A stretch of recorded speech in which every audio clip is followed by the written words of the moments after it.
Hello, আসসালামু আলাইকুম বন্ধুরা। তো আপনাদের মাঝে আমি HTML এর সূত্রগুলো নিয়ে আসছি। তো HTML সূত্রগুলো হচ্ছে কোনো লিঙ্ক তৈরি করার সময় কোনো কিছু যদি HTML এ কখনো লিঙ্ক তৈরির কথা বলে তখন হবে এ হার্প ইকুয়াল ইনভাইটেড কমা তারপরে http://www.book.com।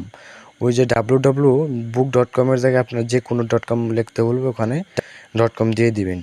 তো আবার ছবির লিঙ্ক তৈরির ক্ষেত্রে বলে জিপিজি সোর্স book.com।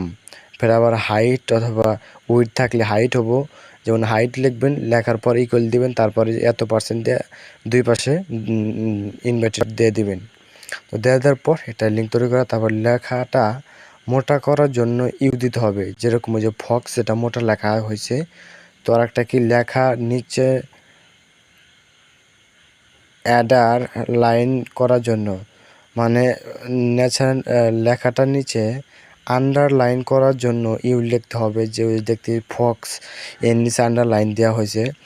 তো লেখার মাঝখানে দাগ হলে, যেমন লেখার মাঝখানে যে ফক্সের মাঝখানে দাগ হয়েছে, লেখার মাঝখানে দাগ হলে আপনারা কী করবেন, স্ট্রেক STRIK স্ট্রেক লিখতে হবে।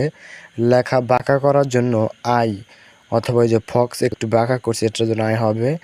লেখাটা উপরে হলে সুপ, লেখাটা নিচে হলে সাপ। তো আমি দেখিয়ে দিচ্ছি, ওই যে সুপ উপরে ফক্সের উপরে আর একটা ফক্সের ওরকম হলে সুপ, আর একটা নিচে দেখতেছেন এটা ফক্স, এটা সাপ। তো এটা লিখতে হবে। তো যখন কোনো একটা প্যারাগ্রাফ স্টাইল থাকবে, যেমন Rashed is a good student, তো রাশেদ উপরে থাকলো, ফের আবার ইজ নিচে থাকলো, গুড স্টুডেন্ট ঠিক থাকলো।